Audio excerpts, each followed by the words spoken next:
وعد الله الذين آمنوا وعملوا الصالحات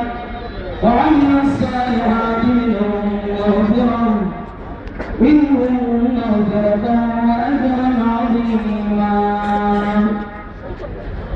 محمد صلى الله عليه وسلم அல்லாஹ்வின் தூதராக இருக்கிறார்கள். அவர்கள் இருப்பவர்கள் காப்பீடுகளின் கண்டிப்பானவர்கள், தங்களுக்கிடையே இறக்கமிக்கிறார்கள், ருக்கு செய்பவர்களாகவும் சஜிதா செய்பவர்களாகவும் அல்லாஹ்விடமிருந்து அவன் அருளையும் அவருடைய திருப்பொருத்தத்தையும் விரும்பி வேண்டுபவர்களாகவும் அவர்களை காண்பு.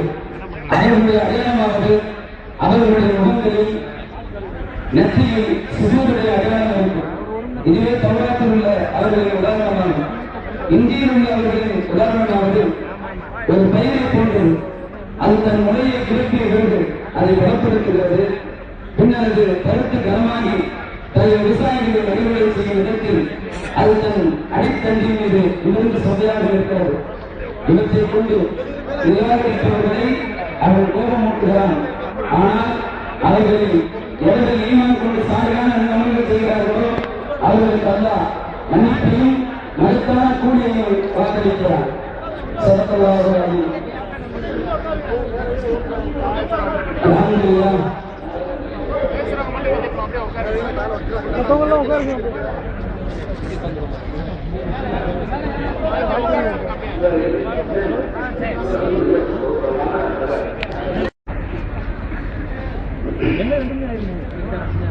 இந்த கூட்டம் நம்முடைய இறுதி தூதர் முஹம்மது நபி ஸல்லல்லாஹு அலைஹி வஸல்லம் அவர்களுக்காக அவர்களின் மீது ஏற்படுத்திய கடிதத்திற்காக ஒன்று கூடியிருக்கிற கூட்டம்.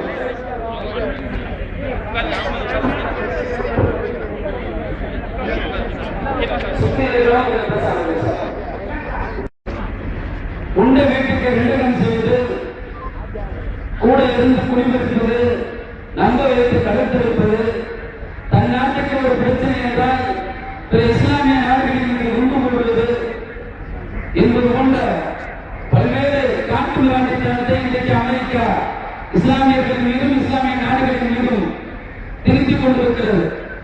இன்ஷா அல்லாஹ் இதற்கு முன்னால் யாரெல்லாம் இஸ்லாமியர்களுக்கும் இஸ்லாமிய சமூகத்திற்கும் முஹம்மது நபி ஸல்லல்லாஹு அலைஹி வஸல்லம் அவர்களுக்கும் கண்ணியத்தின் குறைவையும் கேவலத்தையும் ஏற்படுத்தினார்களோ அவர்களெல்லாம் இன்றைக்கு மண்ணோடு மண்ணாகி மக்கி போயிருக்கிறார்கள்.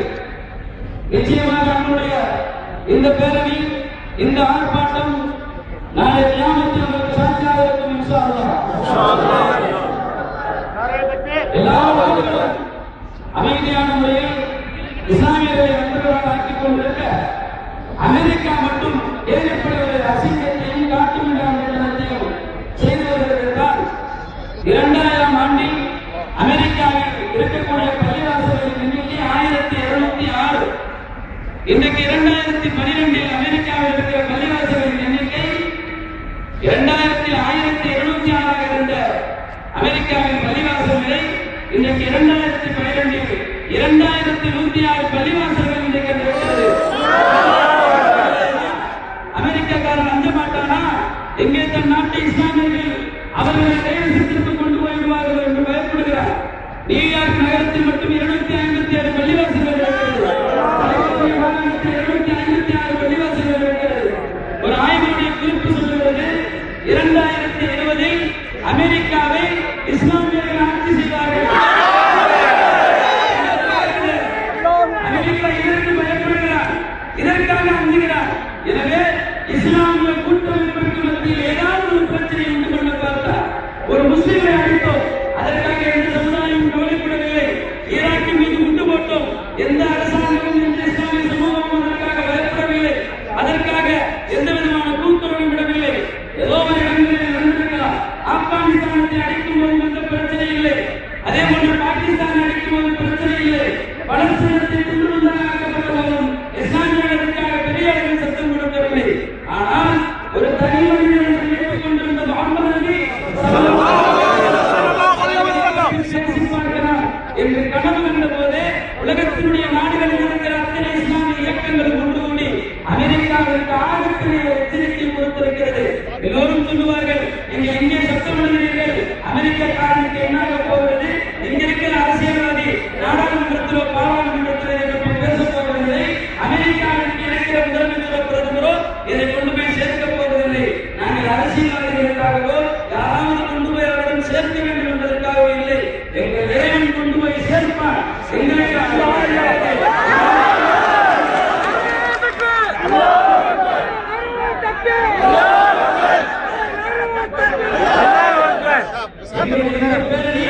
இந்த போராட்டம் இன்ஷா அல்லாஹ் கடைசியாக இருக்கும் அமெரிக்காவிற்கு. இதற்கு பிறகு இஸ்லாமிய சமூகத்தின் பிச்சை எடுக்கிற முஸ்லிமுடைய காலையாவது எனக்கு உயிர் பிச்சை வேண்டும் என்று ஒபாமா கேட்கிற காலம்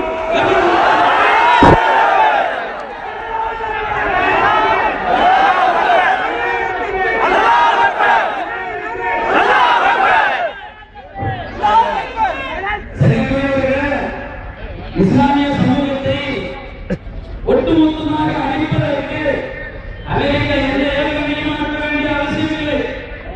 அமெரிக்கா எந்த ஏவுகணையும் அனுப்ப வேண்டிய அவசியம் இல்லை. நம்மிடத்தில் எண்ணெயை பிச்சை வாங்கி வாழ்ந்து கொண்டிருக்கிறது அமெரிக்கா. நம்மிடத்தில் எண்ணெயை பிச்சை வாங்கி அமெரிக்கா வாழ்ந்து கொண்டிருக்கிறது. ஒரு காலம் முதல் உலகத்தினுடைய எண்ணெய் போட்டிகளை தீர்மானிக்கிற பொறுப்பு ஒவ்வொரு இஸ்லாமியுடைய கையிலும் கொடுக்கப்படும். அமெரிக்காவுடைய அதனுடைய கூட்டுப்படையை பேசப்படும் சொல்லப்படுகிறதோ அந்த படைகள் எல்லாம் ஒன்று நோக்கி முடிவெடுக்கும். இந்த இஸ்லாமியர்களை விமர்சிப்பதற்காக, இவர்களை ஆக்கிரமிப்பதற்காக, இவர்களை கண்டிப்பதற்காக ஒவ்வொரு இஸ்லாமியின் காரணங்களும் கூட நம்முடைய எல்லா பாவங்களையும் போக்கிக் கொள்ள வேண்டும் என்ற நிலைக்கு உலகத்தில் இருக்கிற அமெரிக்காவின் கூட்டுப்படைகள் முடிவு செய்யும். அந்த நேரத்தில் எல்லைக்கோடுகளை தீர்மானிக்கிற பொறுப்பு இஸ்லாமியர்கள் கையில் கொடுக்கப்படும்.